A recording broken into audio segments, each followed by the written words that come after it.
Good morning student, मैं Sarvesh Kumar Bihar exam पाठशाला में आप सबका स्वागत है। बिहार दरोगा प्रारंभिक टेस्ट सीरीज का यह 10वां प्रैक्टिस सेट है एवं एडिटोरियल प्रैक्टिस सेट का यह तीसरा प्रैक्टिस सेट है। तो सभी लोग बने रहें, जो भी इस बार बिहार दरोगा का एग्जाम दे रहे हैं वो कंटिन्यू इस सीरीज को करें, क्योंकि यह जो सीरीज चल रही है पूरी तरह से बिहार दरोगा को डेडिकेटेड है। तो चलो आज की सीरीज का प्रैक्टिस सेट का पहला क्वेश्चन हमारा है किसी वस्तु के रेखीय संवेग में परिवर्तन की दर उस पर लगने वाले डैश के समानुपाती होता है, तो उसके बल के समानुपाती होता है। इसके बल के समानुपाती होता है, ध्यान रखें क्या होता है, बल के समानुपाती होता है। दूसरा, प्रकाश के संबंध में असत्य कथन को चुने। तो यह विद्युत चुंबकीय तरंग है, बिल्कुल सही है। वह वर्ण विक्षेपण है, बिल्कुल सही है। होता है ये एक माध्यम से दूसरे माध्यम में जाने पर इसकी आवृत्ति बदल जाती है, तो यह गलत है। तो हमारा आंसर क्या हो जाएंगे, सी। असत्य कथन पूछ रहा था। अगला क्वेश्चन से हमारा, निम्न में से कौन अनुचुंबकीय पदार्थ है? तो इसमें से एल्युमिनियम जो है अनुचुंबकीय पदार्थ है। जब कोई पिंड मुक्त रूप से पृथ्वी की ओर गिरता है तो उसकी कुल ऊर्जा होती है, तो उसकी कुल ऊर्जा में अपरिवर्तित रहती है, कोई चेंजेस देखने को नहीं मिलता है, ध्यान रखेंगे। अगला क्वेश्चन है, एक्स किरणें के विषय में कौन सा कथन सही है? तो कौन सा कथन सही हो जाएंगे, तो विद्युत क्षेत्र या चुंबकीय क्षेत्र द्वारा अपेक्षित नहीं होता है, ये सही है। अगला क्वेश्चन से आ जाओ क्योंकि यह वीडियो बहुत लंबा नहीं होता है तो आप लोग जरूर देखें इसको, और टाइम के बाउंडेशन होता है इसलिए बहुत अधिक इस पर हम एक्सप्लेन नहीं कर पाते, लेकिन जो इंपॉर्टेंट क्वेश्चन होता है उसको जरूर हम एक्सप्लेन करते हैं, तो बने रहें। चुंबकीय बल रेखाओं के गुणों के संबंध में सही कथन का चयन कीजिए। पहला हो जाएगा, बल की चुंबकीय रेखाएं कभी भी प्रतिच्छेद नहीं करती है, तो एकदम सही है। अगला है, बल की चुंबकीय रेखाएं चुंबक के पिंड तक फैली हुई निरंतर वक्र बंद होती है, तो बिल्कुल सही है। तो आंसर हो जाएगा 1 और 4। अगला क्वेश्चन है, नशे में धुर्त होकर गाड़ी चलाने वाले के लिए श्वास विश्लेषण परीक्षण में प्रयोग किए जाने वाला यौगिक है, तो इसमें जो प्रयोग किया जाता है वो यौगिक कौन सी है? तो यौगिक ध्यान रखेंगे K2Cr2O7 होता है। अगला क्वेश्चन है हमारा, नमक और बर्फ के मिश्रण से 0 डिग्री सेल्सियस से नीचे का तापमान प्राप्त होता है, बिल्कुल सही है। इस प्रकार के क्वेश्चन हम पहले वाले सीरीज में करवा चुके हैं। दूसरा है, नमक बर्फ के हिमांक को बढ़ा देता नहीं, हिमांक को कम कर देता है, ध्यान रखेंगे हिमांक को कम करता है, हिमांक को कम करता है। क्वथनांक को बढ़ा देता है, क्वथनांक को बढ़ा देता है, ध्यान रखेंगे। हिमांक घट करके लगभग -22 डिग्री सेल्सियस तक आ जाता है, ध्यान रखेंगे इस चीज को। अगला क्वेश्चन है हमारा, आ जाओ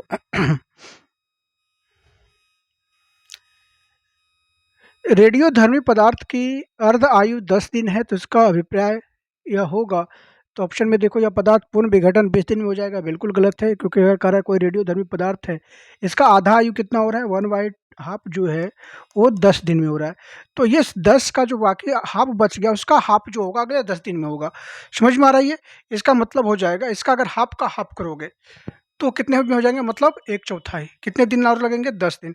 तो सही आंसर क्या हो जाएगा, 3/4 भाग 20 दिन लगेगा, ये सही हो जाएंगे। अगला क्वेश्चन है हमारा, डाल्टन के परमाणु सिद्धांत के अनुसार निम्न में से कौन सा कथन सत्य नहीं है? तो पहला है, परमाणु अविनाशी होता है, बिल्कुल सही है। परमाणु अविनाशी होता है, इसको विनाश नहीं किया जा सकता। दूसरा, रासायनिक अभिक्रिया में भाग लेने वाला सबसे छोटा कण परमाणु होता है, बिल्कुल सही है। सभी पदार्थों के परमाणु सभी मायनों में समान होता है, यह गलत है। पदार्थ परमाणुओं से बने होते हैं, तो वह सही है। तो ध्यान रखेंगे आंसर इसका क्या हो जाएगा, क्योंकि क्या पूछा था, कथन सत्य नहीं है, तो कौन सा नहीं है, 3 नहीं है। अगला क्वेश्चन हमारा है, निम्न में से कौन सा कथन क्षार के विषय में सही है? तो क्षार के विषय में जो सही है वो क्षार के साथ स्वाद में कड़वा होता है, तो वह स्वाद में कड़वा होता है एवं लाल लिटमस को नीले में परिवर्तित कर देता है। जबकि आपका अगर क्वेश्चन आ जाए कि कौन सा कथन जो है वो आपका अम्ल के लिए सही है, तो अम्ल वाले क्या हो जाता है, वो खट्टा होता है एवं हरे लिटमस को यह लाल कर देता है, नीले को लाल कर देता है। तो कैसा होगा, वह खट्टा होता है एवं नीले को लाल में, तो ये हो जाएगा अम्ल के केस में, और क्षार के केस में भी सही है, ध्यान रखेंगे। तो अम्ल कैसा होता है? स्वाद में खट्टा एवं लाल लिटमस को सॉरी नीले लिटमस को लाल रंग में परिवर्तित कर देता है अम्ल। और क्षार कैसा होता है? तो कड़वा होता है एवं लाल लिटमस को नीले में परिवर्तित कर देता है। अगला क्वेश्चन पे आ जाओ। मिलान करना सूची 1 को सूची 2 में। पहला जंतु दिया और दूसरा संघ दिया। कौन सा जंतु किस संघ का है? तो स्कैरिस जो है वो सूत्रकृमि संघ का है। तो कैसी सूत्रकृमि। मलेरिया परजीवी जो है वो आपका आदि जंतु के हैं। घरेलू मक्खी जो होता है संघीपात का है। और गाय जो है स्तनपायी वर्ग की है, स्तनपायी वर्ग की है। अगला क्वेश्चन से हमारा अगला प्रश्न पे आ जाओ। तो अगला प्रश्न है, किस कारण से ईथर की थोड़ी सी मात्रा भी हथेली पर ठंडक प्रदान करती है? तो वह है आपका वाष्पीकरण के कारण। किसके कारण? वाष्पीकरण के कारण। अगला है, मनुष्य में भोजन की पाचन की प्रक्रिया डैश शुरू होती है किसके कारण? तो ये मुंह से शुरू होकर के छोटी आंत तक जाती है। कहाँ से?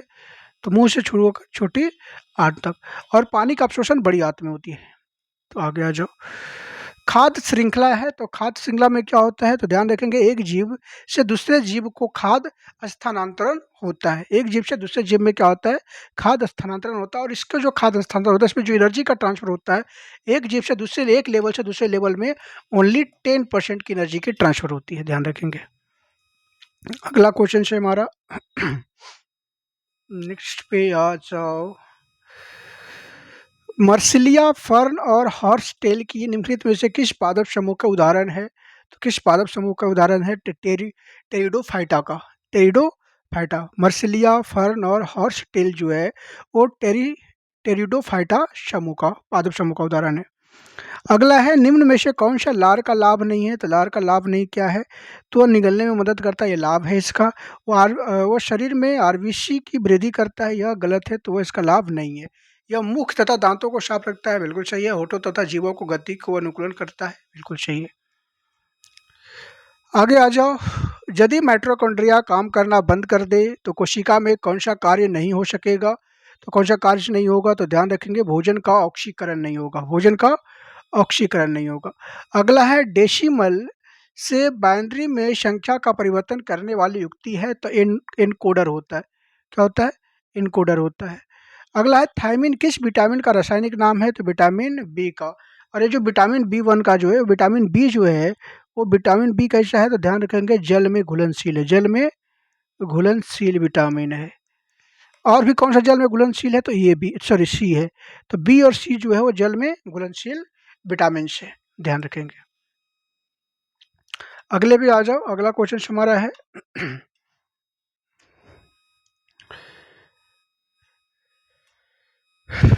प्रश्न है, विश्व का सबसे बड़ा बौद्ध मंदिर कहाँ स्थित है? तो सबसे बड़ा बौद्ध मंदिर इंडोनेशिया में है। ध्यान रखेंगे। यूनिक युद्ध के मध्य लड़े गए थे, तो प्यूनिक युद्ध जो है रोम और कार्थेज के बीच में लड़ा गया था। रोम और कार्थेज के बीच में लड़ा गया था। अगला है, निम्नलिखित में से राग के साक्ष्य किस पूरा पाषाणिक स्थल से मिला है? तो कौन सा पूरा पाषाणिक स्थल से मिला है? तो स्थल का नाम है आपका कुरनूल गुफा। कहाँ पे पड़ता है? आंध्र प्रदेश। कुरनूल गुफा, आंध्र प्रदेश। अगला है, हड़प्पा स्थल किस नदी के तट पर अवस्थित है? तो हड़प्पा जो है वो सिंधु नदी तट पर अवस्थित है, सॉरी रावी नदी तट पे अवस्थित है। सिंधु पर कौन सा है? मोहनजोदारो। जोदारो कहाँ पे? सिंधु के किनारे। अगला आ जाओ। ऋग्वैदिक युद्धों के संदर्भ में निम्नलिखित में से कौन सा कथन सही नहीं है? तो कौन सा कथन सही नहीं है? इस काल में मवेशियों के लिए युद्ध लड़े जाते थे, बिल्कुल सही है। अगर ऋग्वैदिक पीरियड में जाएंगे तो वहाँ पे जो युद्ध होते थे वो पशुओं को लड़े जाते थे। और इस युद्ध को क्या नाम था? तो ध्यान रखेंगे, गविष्ठी बोला जाता था। क्या बोला जाता था? गविष्ठी। गविष्ठी बोला जाता था। लड़ाइयाँ जमीन के लिए भी लड़ी जाती थी, बिल्कुल सही है। जमीन के लिए भी लड़ा जाता था, साम्राज्य विस्तार के लिए भी लड़ा जाता था। जो साम्राज्यवादी होते थे तो साम्राज्य विस्तार के लड़े जाते थे। इस काल में युद्धों के लिए कोई अस्थायी सेना नहीं होता था, नहीं होता, स्थायी नहीं होता था, अस्थायी सेना होता था। अस्थायी सेना होते थे, मतलब जो सेना लड़ा और लूट करके जो सामान आते थे जिसको बुट्टी बोला जाता था, तो लूटे हुए धन को आपस में ये लोग बांटते थे। अगला क्वेश्चन से आशीर्वाद। अगला क्वेश्चन से हमारा आ जाओ।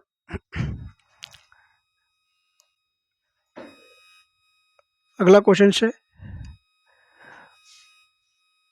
मौर्य प्रशासन से जुड़े निम्नलिखित कथनों पर विचार कीजिए। तो कौन सा कथन सही है? तो पहला हमारा है, मौर्य शासक आवागमन के महत्वपूर्ण मार्गों और नदियों पर नियंत्रण रखने का प्रयास करते थे। बिल्कुल सही है। अगला, मौर्य प्रशासन के छोटे क्षेत्र या प्रांतों पर तक्षशिला या उज्जैन जैसे प्रांतीय राजधानियों के से शासन किया जाता था। तो ये बिल्कुल सही है। प्रदेश में रहने वाले लोग मौर्य अधिकारियों को नजराना भेंट दिया करते थे। तो बिल्कुल सही है। तो सभी हो जाएंगे इसमें आंसर, आंसर सभी हो जाएंगे। अगला हमारा प्रश्न है, सूची 1 को 2 से मिलान कीजिए, क्या हो जाएंगे? मिलान करने वाले क्वेश्चन हमने कई बार बताया कि एलिमेंट वाले तकनीक से बनाएंगे, ज़्यादा बेहतर होगा। इसे पहला क्वेश्चन हमारा है, विशाख दत्त। विशाख दत्त क्या थे? नाटककार थे, सबको पता है। तो ए का क्या हो जाएगा? 2। तो पहले ढूंढो ए का 2 कौन है, तो मात्र एक ही में। तो आंसर क्या हो जाएगा? सही। पहले ही ऑप्शन में सही हो जा रहा है। बारहमीर क्या था? तो बारहमीर खगोल वैज्ञानिक थे। चरक कौन थे? चिकित्सक थे। ब्रह्मगुप्त कौन थे? गणितज्ञ थे। अगला प्रश्न हमारा है, दिल्ली सल्तनत के अंतर्गत गौरीशन शहर का निर्माण किसके लिए किया जाता था? तो वह शहर जो है, ये सैनिकों की टुकड़ियों के रहने के लिए मजबूत किलेबंद शहर होते थे। मजबूत किलेबंद शहर होते थे। अगला प्रश्न है हमारा, औरंगजेब के पुत्र ने उसके विरुद्ध विद्रोह किया जिसमें उससे मराठा और दक्कन की सल्तनत का सहयोग मिला। तो उसका पुत्र क्या था? शहजादा अकबर था। 1681 में विद्रोह किया था, 1681 में। अगला आ जाओ, 1922 में गांधी जी को सजा सुनाने वाले जज कौन थे? तो जज थे justice C.N. Broomfield. C.N. Broomfield. अगला प्रश्न है हमारा, निम्न में से किस सिख गुरु ने खालसा पंथ की स्थापना किए थे? तो वह सिख गुरु कौन थे? तो ध्यान रखेंगे, गुरु गोविंद सिंह थे। गुरु गोविंद सिंह थे, ध्यान रखेंगे। इसका जन्म कब हुआ था? तो 1666 में जन्म हुआ है। कहाँ पे हुआ था? तो पटना साहिब, पटना साहिब, पटना बिहार में। मृत्यु, तो ध्यान रखेंगे, मृत्यु जो हुआ था 1708 में, औरंगजेब के मृत्यु के 1 साल बाद। औरंगजेब का मृत्यु मृत्यु कब हुआ था? 1707 में। इस खालसा पंथ का शुरुआत कब किए थे? तो ध्यान रखेंगे, खालसा पंथ की जो शुरुआत हुआ था वो 1699 में हुआ था। कब हुए थे? 1699 में हुए थे, 1699 में। अगला है, हरिजनों की अक्षमता के लिए उच्च जातियां जिम्मेदार है, यह कथन किसका है? तो यह कथन H.J. खांडेकर का है। H.J. खांडेकर की है। अगला प्रश्न पे आ जाओ। अगला प्रश्न हमारा है, राजा राम मोहन राय के बारे में निम्नलिखित में से कौन सा कथन असत्य है? तो कौन सा कथन असत्य है? तो इन्होंने मूर्ति पूजा तथा धार्मिक अनुष्ठानों का समर्थन किया था। एकदम बिल्कुल गलत है ये। तो कौन सा असत्य पूछा था? तो आंसर क्या हो जाएगा? पहला वाला ही। क्लियर है? असत्य, ये मूर्ति पूजा का समर्थक नहीं थे, ध्यान रखोगे। और किसी भी धार्मिक कर्मकांडों के भी ये खिलाफ थे। अगला है, निम्नलिखित में से 1920 ईस्वी में नागपुर अधिवेशन में किस आंदोलन का प्रस्ताव पारित किया गया था? तो असहयोग आंदोलन का प्रस्ताव पारित किया गया था। अगला प्रश्न है हमारा, निम्नलिखित क्रांतियों में से कौन सा काकोरी षड्यंत्र केस से जुड़े नहीं है? तो कौन सा जुड़े नहीं थे? ध्यान रखेंगे, भगत सिंह। और यह कांड कब हुए थे? काकोरी षड्यंत्र कब हुए थे? तो 1925 में, ध्यान रखेंगे, 1925 में। अगला प्रश्न है हमारा, भारत छोड़ो आंदोलन के दौरान किन किन जगहों पर समानांतर सरकार की स्थापना की गई थी? तो बलिया में किया गया था, तामलुक में किया गया था, सतारा में किया गया था। तो ये सही सही हो जाएंगे। अगर क्वेश्चन आता है कि सबसे लंबा जो सरकार बना, समानांतर सरकार स्थापित किया गया था, तो वो कहाँ पे किया गया था? तो ध्यान रखेंगे, सतारा में। सतारा में सबसे अधिक लंबी अवधि के लिए, तो लंबी अवधि के लिए सतारा में। अगला प्रश्न है हमारा, माउंटबेटन योजना निम्नलिखित में से किससे संबंधित है? तो वो भारत के विभाजन से संबंधित है, देश के विभाजन से संबंधित है। योजना कब आया था? तो यह 3 जून को आए थे। कब आए थे? 3 जून 1947 को, ध्यान रखेंगे। अगला है, निम्नलिखित युगों में से कौन सा सुमेलित नहीं है? तो लॉर्ड नॉर्थ 1773 का रेगुलेटिंग एक्ट बिल्कुल चाहिए, उस समय वो ब्रिटेन का प्रधानमंत्री थे। लॉर्ड कॉर्नवालिस अस्थायी बंदोबस्त, उस समय बंगाल का गवर्नर जनरल थे। लॉर्ड बेंटिंग सती प्रथा का उन्मूलन किया, बिल्कुल सही है। कब किए? तो 1829 में, वो उस समय बंगाल का गवर्नर जनरल थे। अस्थायी बंदोबस्त कब आया था? तो 1793 ईस्वी में, 1793 में। और लॉर्ड कैनिंग भारतीय शिक्षा का मैग्ना कार्टा, नहीं, भारतीय शिक्षा का मैग्ना कार्टा जो है वो कब आए थे? 1853 में। और उस समय जो भारत का गवर्नर जनरल थे वो कौन थे? डलहौजी थे। कौन थे? डलहौजी थे, ध्यान रखेंगे। अगले प्रश्न पे आ जाओ। अगला प्रश्न हमारा है, प्रस्तावना में वर्णित संपूर्ण संपूर्ण संपन्न प्रभु संपन्न शब्द से अभिप्राय है, तो इससे अभिप्राय क्या है? तो ध्यान रखेंगे, वैसा व्यवस्था जहाँ भारतवर्ष किसी भी आंतरिक अथवा बाह्य सत्ता से पूर्ण रूप से स्वतंत्र है। इसका मतलब ये होता है कि इसके ऊपर किसी भी देश का, चाहे वो आंतरिक हो या बाह्य हो, कंट्रोल नहीं हो। नेक्स्ट क्वेश्चन हमारा है, निम्नलिखित में से कौन सा विकल्प मौलिक अधिकारों का सबसे सटीक वर्णन करता है? तो वह संविधान द्वारा प्रदत्त और सुरक्षित समस्त अधिकार। मौलिक अधिकार कहाँ पे है बताएंगे, तो वह भारतीय संविधान के मौलिक अधिकार कहाँ पे है? तो वो भाग 3 में है, भारतीय संविधान के भाग 3 में है। ध्यान रखेंगे मौलिक अधिकार जो कहाँ से लिया गया था, तो ध्यान रखेंगे यह यूएसए से अडॉप्ट किया गया है। कहाँ से? यूएसए से लिया गया है। इसमें आर्टिकल कहाँ से कहाँ तक है, तो आर्टिकल 12 से लेकर के आर्टिकल 35 तक इसमें शामिल है। आर्टिकल 12 से लेकर के आर्टिकल 35 तक। भारतीय मौलिक अधिकारों को क्या कहा जाता है, तो मौलिक अधिकारों को मैग्ना कार्टा बोला जाता है। मैग्ना कार्टा, भारतीय संविधान का मैग्ना कार्टा मौलिक अधिकार को कहा जाता है। ध्यान रखेंगे। क्लियर है यहाँ तक? चलो जी, कितने मौलिक अधिकार है, तो ध्यान रखेंगे मूल संविधान, जब संविधान बना था तो मूलतः जो है वो मूलतः 7 था। अगर वर्तमान में पूछे कि वर्तमान में कितने हैं, तो वर्तमान में यह संख्या 6 हो गया। एक को हटा दिया गया। एक कौन सा हटा है, तो संपत्ति का अधिकार को समाप्त कर दिया गया। किसको समाप्त कर दिया गया? संपत्ति के अधिकार को। संपत्ति के अधिकार को ध्यान रखेंगे। कब समाप्त कर दिया गया इसको? तो इसको जो समाप्त किया गया वो 44वें संविधान संशोधन अधिनियम 1978 के तहत। और वर्तमान में संपत्ति का अधिकार कैसा? तो एक संवैधानिक अधिकार है जो भारतीय संविधान का अनुच्छेद 300 के ए में शामिल है। तो अगला प्रश्न है हमारा, आ जाओ अगले प्रश्न पे।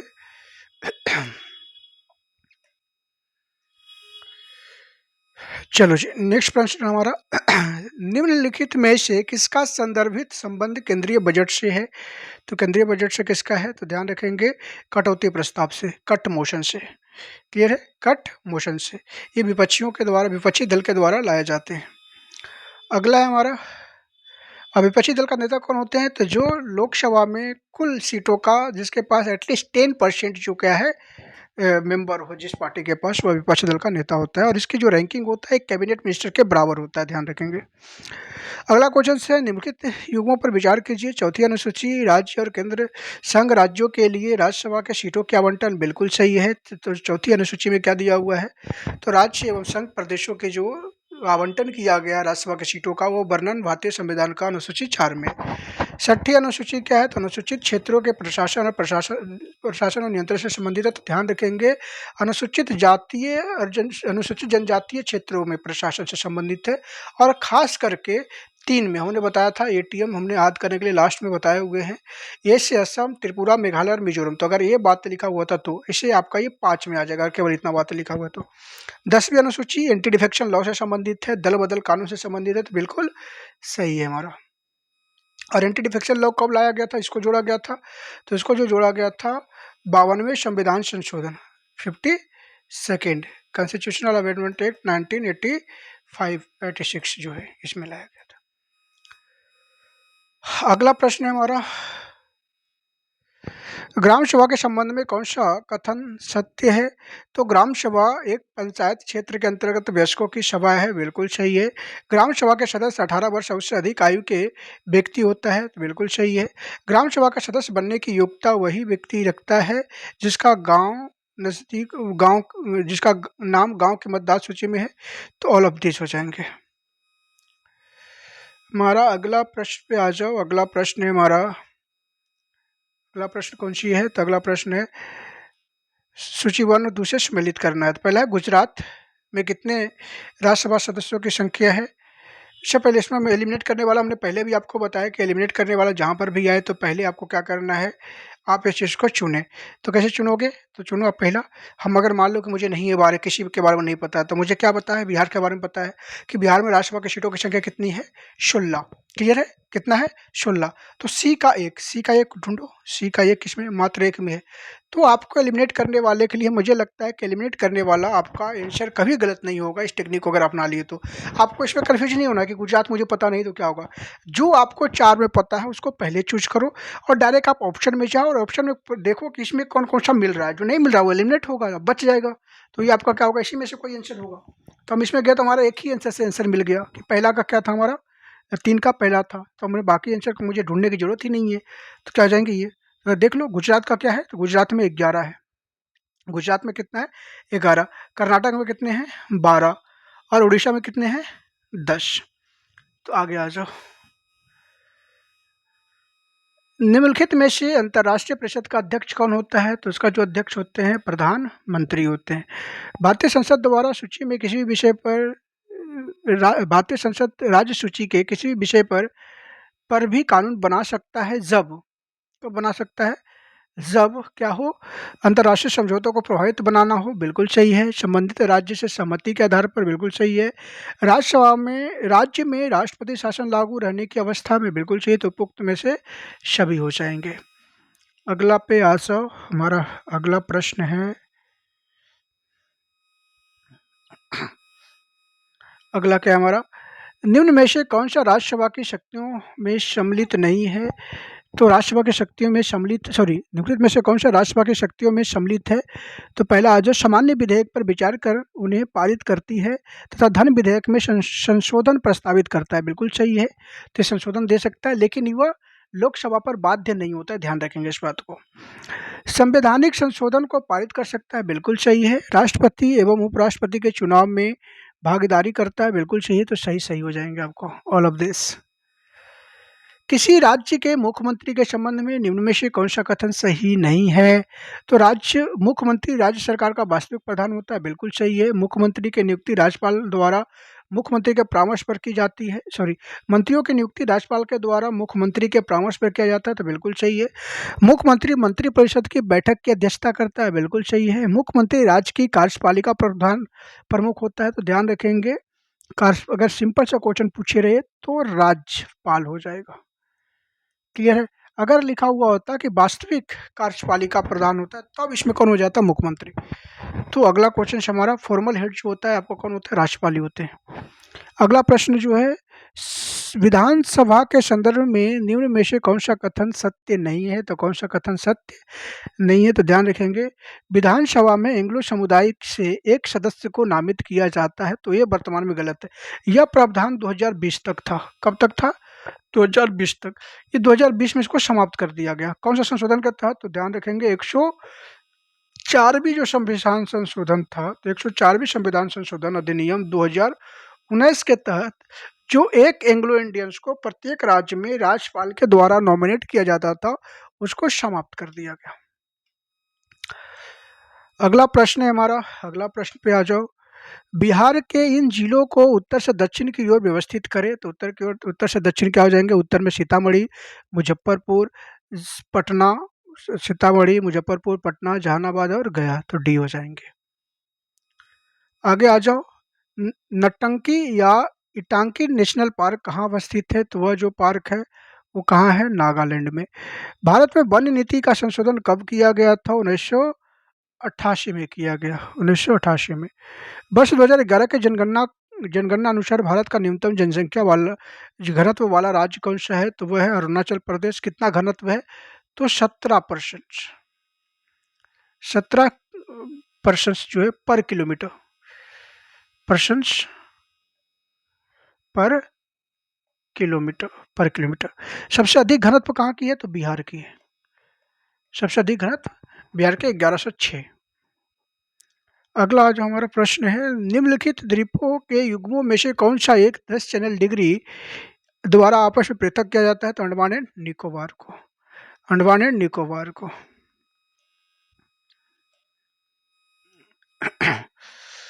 अगला प्रश्न है, पेनगंगा एवं गोदावरी घाटियों के निम्न भागों में मुख्यतः किस प्रकार की चट्टानें पाई जाती है, तो वह चट्टानें कौन सी है, कुडप्पा समूह की चट्टानें पाई जाती है।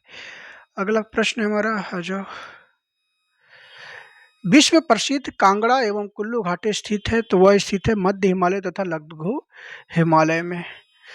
पश्चिमी तटीय मैदान के विभाजन के संदर्भ में निम्नलिखित में से कौन सा युग्म सुमेलित नहीं है, तो कोरोमंडल जो है, केरल कोरोमंडल नहीं है। केरल कोरोमंडल तट कहाँ पे, तो कोरोमंडल जो है वो तमिलनाडु में है। और केरल में कौन सा है, तो केरल में मालवा है, ध्यान रखेंगे मालाबार है। मालाबार है। अगला प्रश्न है, भारत में लावा पठार की अधिकतम मोटाई मिलती है, तो उसका मोटाई जो मिलती है महाराष्ट्र में। महाराष्ट्र जैसे दक्षिण और पूर्व जाओगे तो उसका मोटाई घटते चला जाता है। काली सिंध, सिप्रा, पार्वती एवं बनास निम्न में से किस नदी की सहायक नदी है, तो वह है चंबल की। किसकी है? चंबल की। अगला प्रश्न है हमारा, अगला प्रश्न है, निम्नलिखित में से कौन सा भारत का सबसे ऊंचा जलप्रपात है, तो सबसे ऊंचा जलप्रपात जो है कुंचिकल जलप्रपात है। कहाँ पे पड़ता है? कर्नाटक में। कर्नाटक में। अगला, पृथ्वी की भूपर्पट्टी में पाए जाने वाले तत्वों का सही क्रम क्या है, तो oxygen, silicon, aluminium, ferrous, calcium और निकेल्स वगैरह है। आगे आ जाओ, निम्नलिखित देशों में कौन सा भूमध्य रेखा पर अवस्थित है, तो भूमध्य रेखा पर अवस्थित देशों की संख्या कितनी है, तो ध्यान रखेंगे 13। और कौन कौन से अवस्थित है, तो ध्यान रखेंगे आपका कोलंबिया और केनिया, तो 2 और 3 हो जाएंगे। किस प्रकार के ज्वालामुखी उद्गार से दक्कन ट्रैप का निर्माण हुआ, तो दक्कन ट्रैप का जो निर्माण हुआ है बेसाल्ट लावा से हुआ है। ऑस्ट्रेलिया निम्नलिखित खनिजों में से किसका सर्वाधिक उत्पादन करता है, तो लौह यश का सर्वाधिक उत्पादन करता है।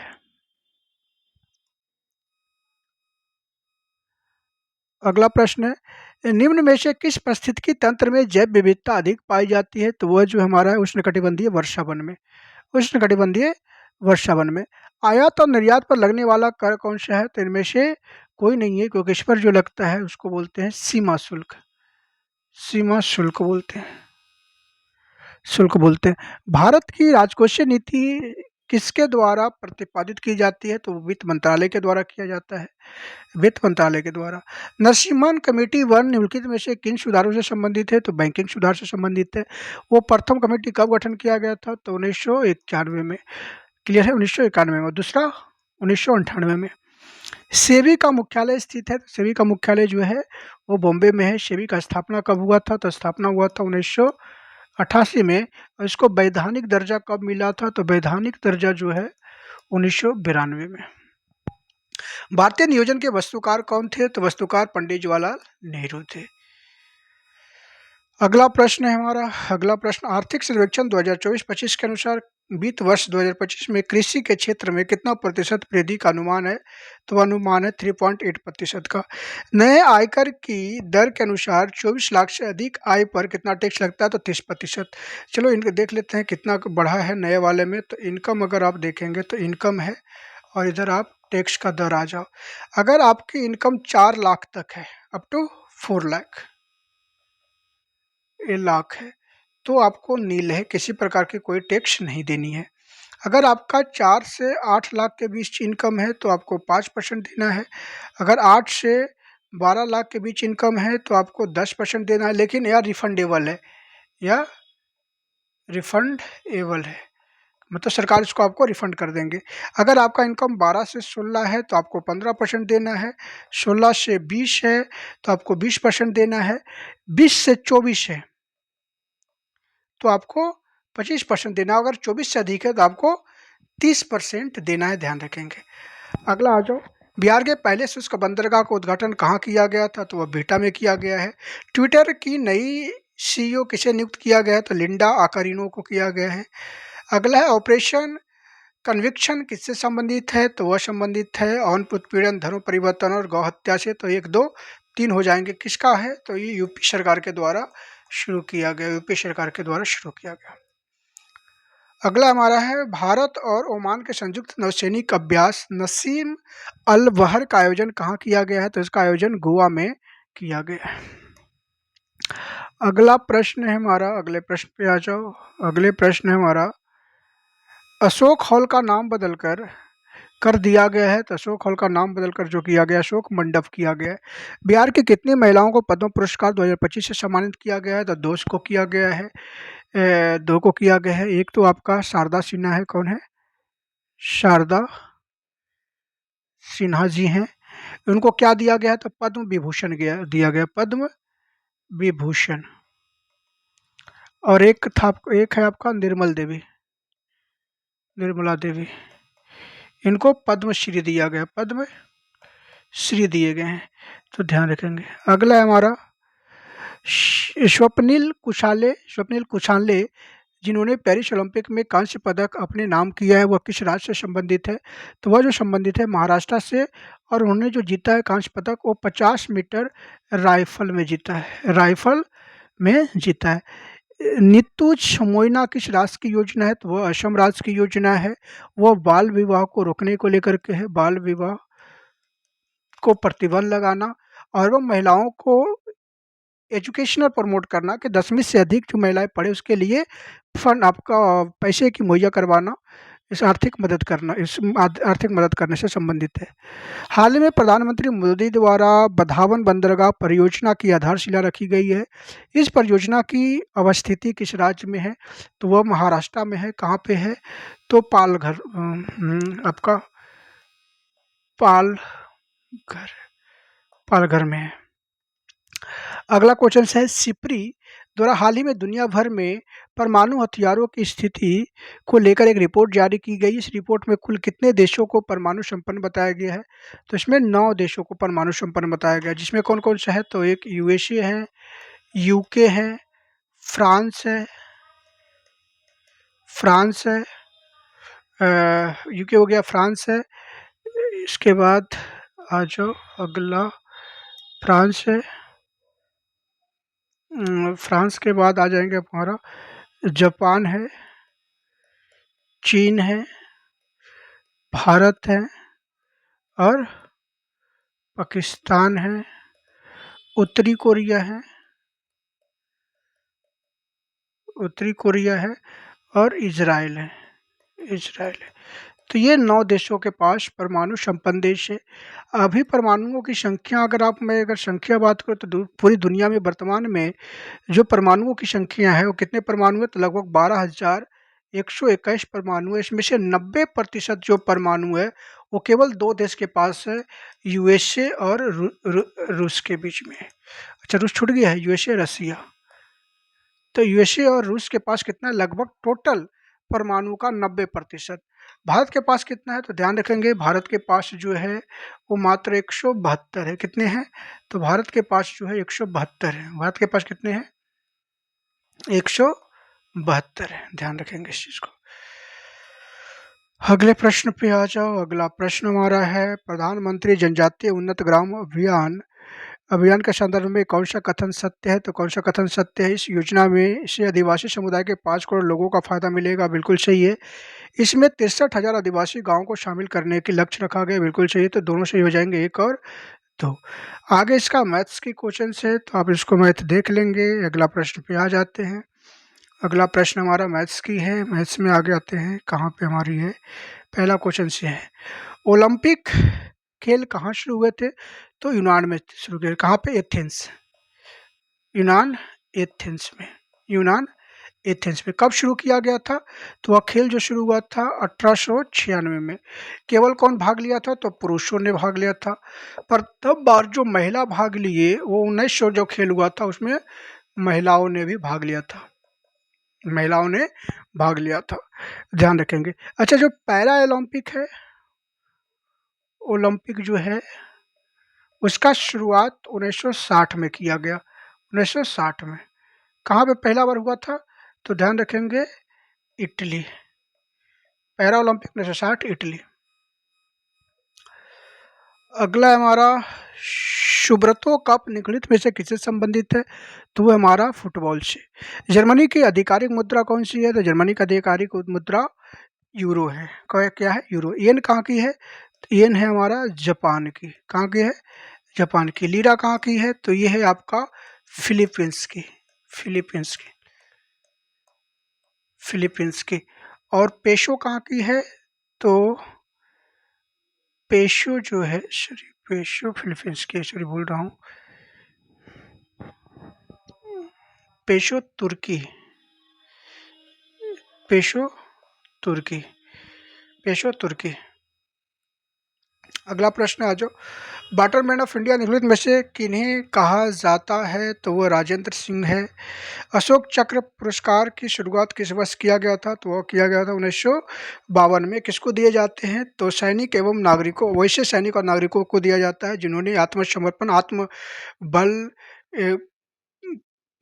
दिखाने में या इस प्रकार के जो भी कह सकते हो कि साहसिक कार्यों के लिए ये पुरस्कार दिए जाते हैं, जो साहसिक कार्य दिखाया हो।